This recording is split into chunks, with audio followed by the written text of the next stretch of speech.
Hello and welcome to the Gonzales Mitchell Show. I'm Clay Mitchell. And I'm Patrick Gonzales. And Patrick, I got to tell you, when I got up this Sunday morning, there was no way to hold my head that didn't hurt. Not because I was drinking last night, because I've been watching the news all morning. And I got to tell you, I'm tired of hearing about eating pets. I'm tired about the latest gaffe. Everybody's promising I'm not going to tax this. I'm not, no tax on tips, no tax on Social Security, no tax on overtime, no tax. I don't know what to believe. But I know one thing, the deficit's high, and we're spending $1 trillion a year just on interest payments, which is more than defense. That's what I want to hear about. I'm tired of hearing about eating pets. I don't know about you, but this is silliness. And I I hope there gave isn't another Clay. debate. I hope there isn't another debate because it's game show. It's not serious discussion. What do you think? Am I wrong? Well, no, I don't think you're wrong at all. And I gave up eating pets many, many years ago when I started to become a man. I mean, the cats, the dogs. Well, first of all, I can't even kid about that because I love animals. I love cats and dogs. Yeah, I mean, we are at a point right now where somebody, and we've only got really two choices, either A or B, either Vice President Harris or former President Trump. One of them's got to get serious. And do I really think that's going to happen? No. But I hear you. And, I got up this morning. I was coming back from Pennsylvania, watched a friend's son play a great game of football Yeah. up in Selinsgrove, Pennsylvania. So I had a good Saturday and got home, and I didn't have to watch the news. So my Right. head hurts most every time I get up anyway, but that has nothing to do with anything. That's the problem with my head. So, but I hear you, man. I hear you. And honestly, I don't know what's I don't know what's the answer. I'd love to come over there and just put you in my arms and kind of cuddle you because I know you're feeling like about 90% of the American population. What are we going to It, do, it, Clay? Talk to me. it's This is the first year in history we've spent more on debt service than defense. That's bothersome, I especially know. when you I have heard that the other day. China and Iran and it. I didn't hear about that. And the attitude No is, one is talking about it. and that's what boggles my mind. Remember Alfred E. Newman? What? Me Yeah, worry? We're paying. Now dig this, okay? I'm yeah. going to utter this and I am going to enunciate it slowly. Our government is spending more on paying the interest on our debt than we are on defending this country. And Alfred E. Newman is saying, what? Me worry? Yeah. And the other thing I've heard about my whole life is the national debt, not the annual deficits, but the national debt. It's over $35 trillion now. And I always say to Mm. people, you have no idea how much 1 trillion is. A million seconds is 12 days. A billion seconds is 32 years. And a trillion seconds is 30,000 years. That's just mind blowing. You Oh, can't it count is. that It high. is. You can't count that No. high. I hear about government waste. I hear about all that, but you could cut out the entire discretionary part of the budget and still not balance the budget. Medicaid, Medicare, Social Security, interest on the debt, defense. Those are the top five expenditures. It's still in deficit situation, even if you cut everything else out. And the programs are starting to get into severe insolvency issues here within 10 years. And I want to hear about how to solve that. I want it to be there for my kids and grandkids. I don't know how to solve it. Well, I think, and I always try to kind of look at things such as this and apply it to a personal situation.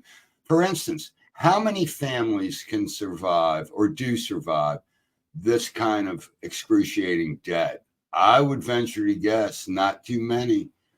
Mhm. when I got to a certain age, I was never very disciplined as a youngster as far as saving money, and but you had the kids, and you got these just outrageous expenses through your 30s and 40s and 50s. But I got to a point where I said, if I'm going to have at least a comfortable life, as far when I say comfortable, I mean, because Right. I sweat paying my bills and owing people money, I got to get rid of this debt. And about 10 years ago, I made a conscious decision. And what I did, I had about, I don't know, about $40,000 in debt. I went out, Right. I found 3 or 4 credit cards. That two were no interest for 18 months, and one was no interest for a year. And I put all of that debt on, and I made an effort, and I got it all paid off, and vowed never, ever again will I not, will I run up a credit card. That just didn't happen. So Good for you. Good for that's you. a personal situation. But how it's at some point, and we've heard it for years and years and years, the debt's this, debt's this. Now it's 10 trillion, now it's 20 trillion, now it's 25 trillion. Now you're telling me it's 35 trillion. And it really is. It seems to be, the attitude seems to be emanating from all angles of government. Okay. But at some point, the piper is coming home. People used to say, well, the national debt, we owe it to ourselves. Let's borrow it. And it's not sustainable. It really is at a critical mass. And Patrick, when you talk about credit card debt, I saw on the business channels this week, personal credit card debt in this country is $1 trillion or more. I don't know what we're doing. I don't know what we're doing in this country, but something's going to snap one day, and you might have a 1929 or a 2008 stock market event, and then we're really going to be in the outhouse.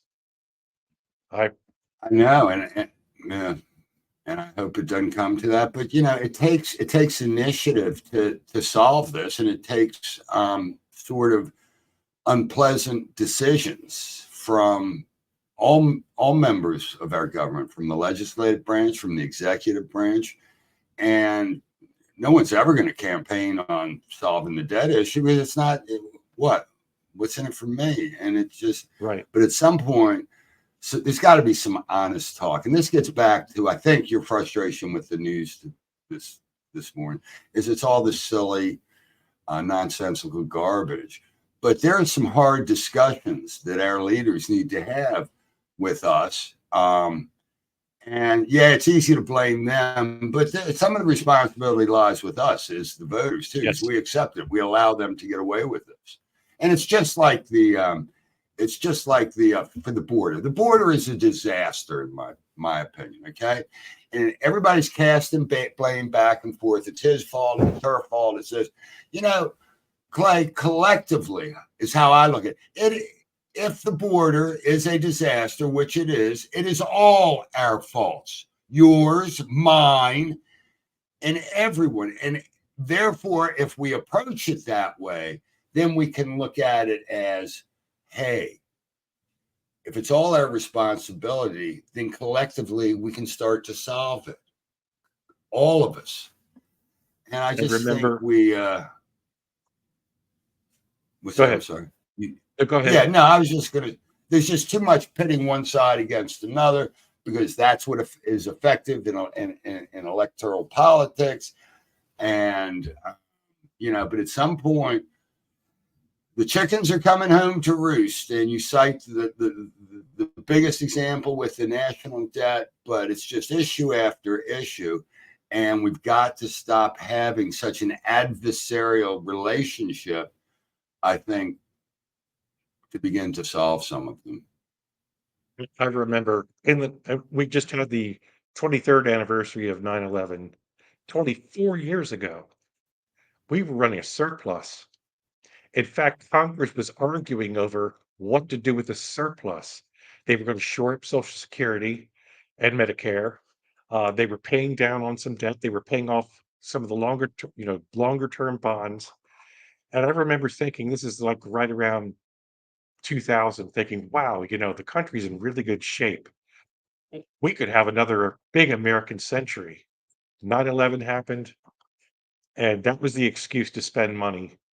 Not that we shouldn't have spent money, but there were some things, ventures we went into that shouldn't have been done. That they were very expensive. We fought in Afghanistan for 20 years, which twice as long as the Vietnam War. And we we went to those two wars. We didn't pay for either one. We had the financial crisis in the late 2000s that we had those. Remember the Porculus package that was, I don't know, $1.8 Yep. trillion dollars?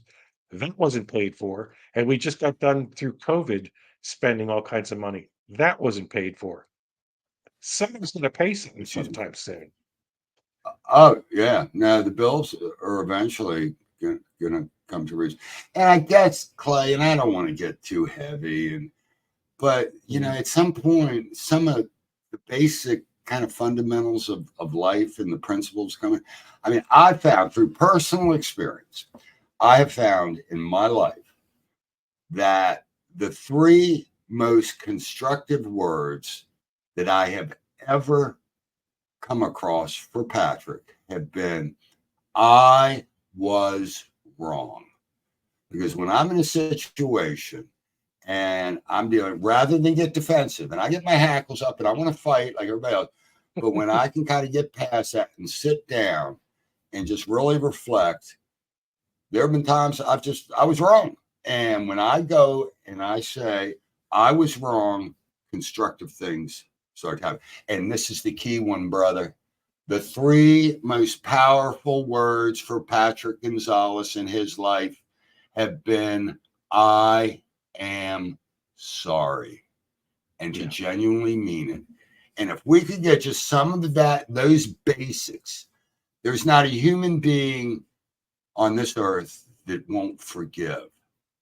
But it kind of takes two to tango. So, and am I being Pollyannish? Am I being naive? I don't know. I don't think so. It works pretty good in my life. Works pretty Yeah. good in everyone's life. It might work a little in government if we give it a try. I hear great ideas. I mean, don't get me wrong. Great ideas coming out of both parties where they want, because we have a population problem in this country, to let more migrants in legally, which is fine. But I also hear about how expensive that's going to be with education and housing and all that. There are a lot of costs associated with that. On the other side, I hear great ideas about we're going to revamp all of the cities. We're going to make Washington D.C. this brand new utopia. We're going to put missile defense systems everywhere. Great ideas. They cost a lot of money. We can't afford what we're doing now.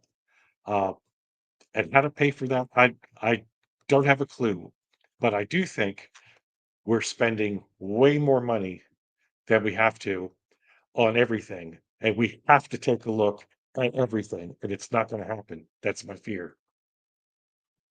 Well, I think to sum up what we're talking about, I think our elected officials have to start taking things a little more seriously.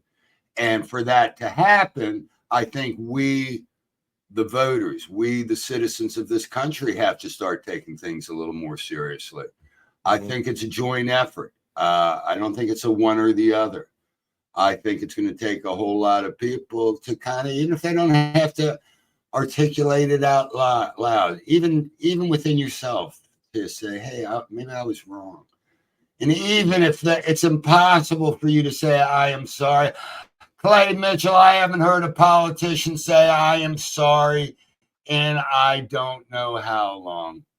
But Yeah, again, we've got to start taking, all of us have to start taking this stuff a little more seriously. I think, the canary's out of the coal mine. It's singing loudly. Will either party pay attention to it? I doubt it. I think it's all about the votes, although we do have one candidate that can only serve 1 term.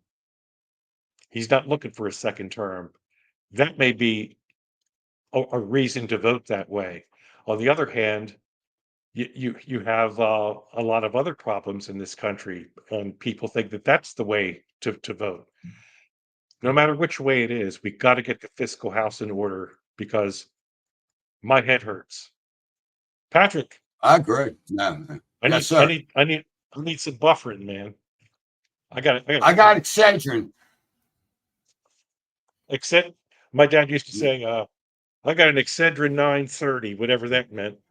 All I know is that it was a very Remember that? bad headache, probably caused by me. Yes, there was that old Excedrin. That most I'm sure us Yeah, 9 and 10-year-olds cause their parents a lot of. But there was that yeah, old commercial, an Excedrin 2.0 or 2, I can't remember, but right, right. I can't remember what happened last week. I can't remember what happened in the 1960s. Well, I can remember some things that happened in the 1960s. Me, Abby Hoffman, Jimi Hendrix, Hey, Janis Joplin, we're all jamming. I we can were remember grooving, that. baby. It was Oh, a baby, groovy I time, was baby. grooving. Those were some really groovy times.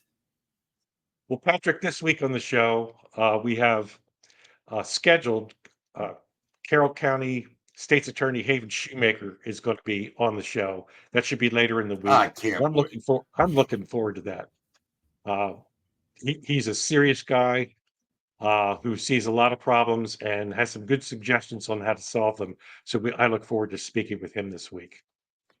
I am going up Tuesday evening to Carroll County and to speak to a group that Haven's going to be at, the State's Attorney Shoemaker is going to be at, and I very much look forward to seeing him then, and I very, very much look forward to having him on our podcast. Great. So, Patrick, what did you learn in school today?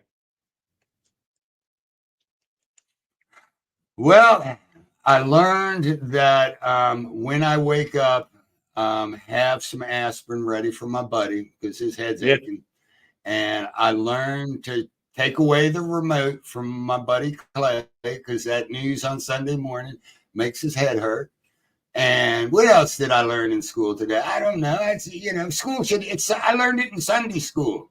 What I learned in Sunday school today was for us to be nice to one another, treat each other with respect, and love thy neighbor. That's what I learned, and I love my neighbor, all my neighbors. That's Well, what I learned. Patrick, the Ravens are on. So it's time to say goodbye, Patrick. Goodbye, Patrick. Go Ravens. Go Ravens.